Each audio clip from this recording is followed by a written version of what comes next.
What, you think Casey has some sort of monopoly on running 8 miles before 6 a.m. when it's 35 degrees out? Whew, it's cold.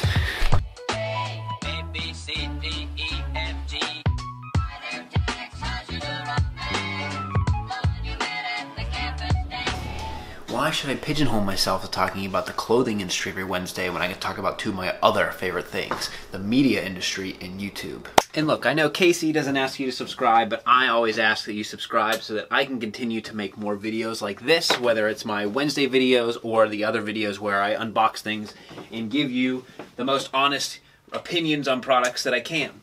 And with that, why don't we jump into the man, Casey Neistat.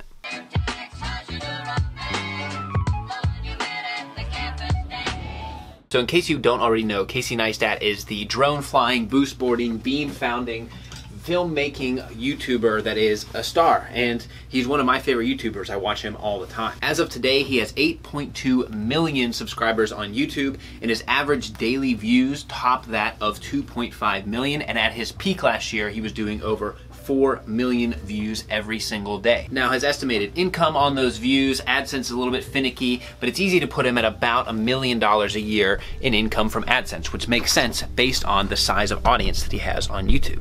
Now, Casey does other things outside of YouTube, of course. He founded Beam, he does speaking engagements, he has a Samsung partnership. And so if he pieces together between all those different things, another $250,000 to $500,000 in income based on his YouTube career, he's making pretty good money. Let's also put into context his value to the YouTube ecosystem and the fact that he has an extremely engaged, dedicated, and attentive audience that are all pretty young as well. And that young, engaged audience is very valuable. That's why advertisers want to get in front of them, and that's where a large chunk of his income is going to come from, is this not just young, but the sheer number of people that are watching his channel every day and getting served up ads on YouTube's platform. So whether it's 1 million, 1.5 million, or 2.5 million just from YouTube, Casey Neistat is still underpaid, and I want to dive into why. I was at a taping of Colbert, I think a year ago, and he threw out a number that I was shocked by, and that's the number of viewers that Colbert has every night. And that's what I want to put all of this into context. First, I want to break down why I believe late night talk show comparison is the appropriate one. So what is the reason that late night talk shows make money? They have an audience which tunes in every night, somewhere between 2 to 3 million people every night. They have celebrities that come on, and there's a prestige element to the late night talk show world amongst the CBSs, the ABCs, and the NBCs. They're not nearly worth what they used to be, especially when there were only 3 main networks, and that was a primary channel into the living room of millions of Americans. But still today, the formula persists where you have your opening monologue, and then you have a guest, which is usually an author because a book is coming out, an actor because they have a movie coming out, or a musician because there's an album coming out. The reason that a guest goes on to a late night talk show for the most part is because they have something to promote, and that is a great vehicle to get it out to millions and millions of people. So how do late night talk shows make money? Through advertisers. Why do advertisers want to be on late night talk shows? Because they have a very desirable audience, which is that like 18 to 35 audience, and that is the share that each of the late night talk shows benchmark themselves against the others. So they look at, do I have more of a share? Does Fallon have more of a share than Colbert, more of a share than Kimmel? And they all typically run about the same. Fallon always leads by like 0.1% more, but they all compete for that demographic. And the hosts are paid very well. There are no official numbers out there, but most estimates put Kimmel, Colbert, and Fallon all being at about $15 million a year, and that isn't even to talk about the infrastructure around the show. So with a late night talk show, you'd have your crew, you would have salespeople for advertising, you have media execs that get their cut of the show, you have just a ton of infrastructure around the show. So it wouldn't be just a $15 million to put on the late night talk show that they're paying Colbert. It's going to be the tens and tens of millions of dollars around the production and the crew and the writing staff and everybody involved in making that show. So a late night talk show that reaches 2 to 3 million people every night is going to cost tens of $1 million to put on. It brings in lots of money on top of that, which is why it's still a viable business. But just to put that into context, you're talking about reaching 2 to 3 million Americans, usually in that younger demographic, a night, and that is where Ben's aggregation theory comes in.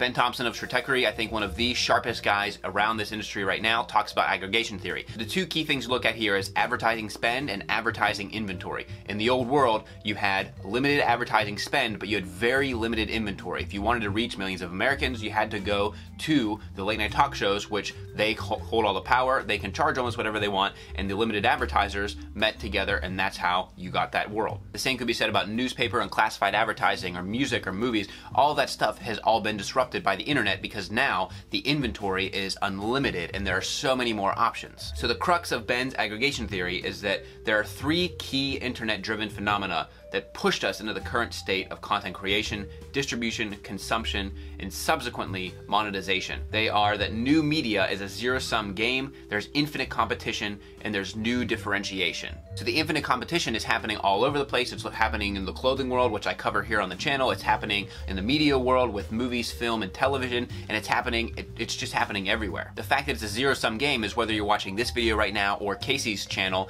is that your attention is limited, so there is the limited inventory, but you are taking that away from what you typically would have done, which is to go home and sit in front of the TV, and now everybody is shifting their viewing habits, and it's harder to capture more of that attention at one time.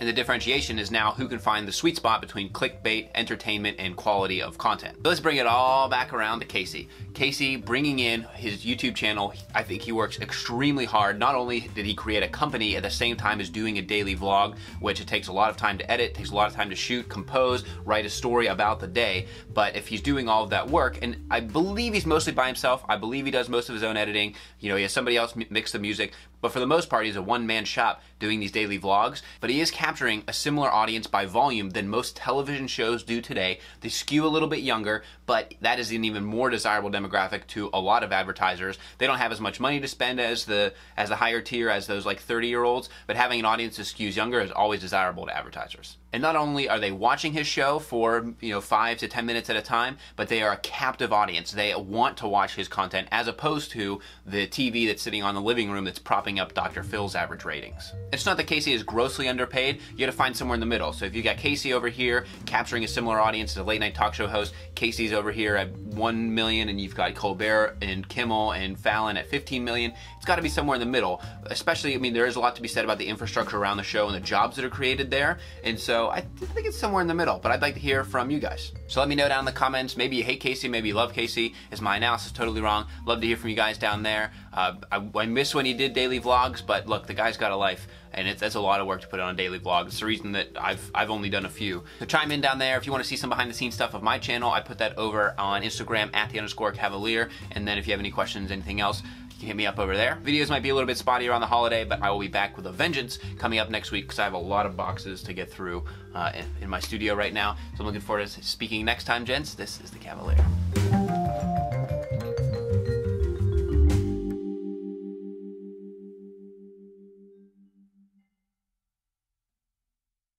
You set the night on fire. Let me be here in the moment. Baby, I don't even know why. Waves don't die, baby. Let me crash you for a moment. Baby, I don't, it's true. Hey careers, we hear you and we appreciate you and we want you to succeed, and here's what we're doing to make that happen.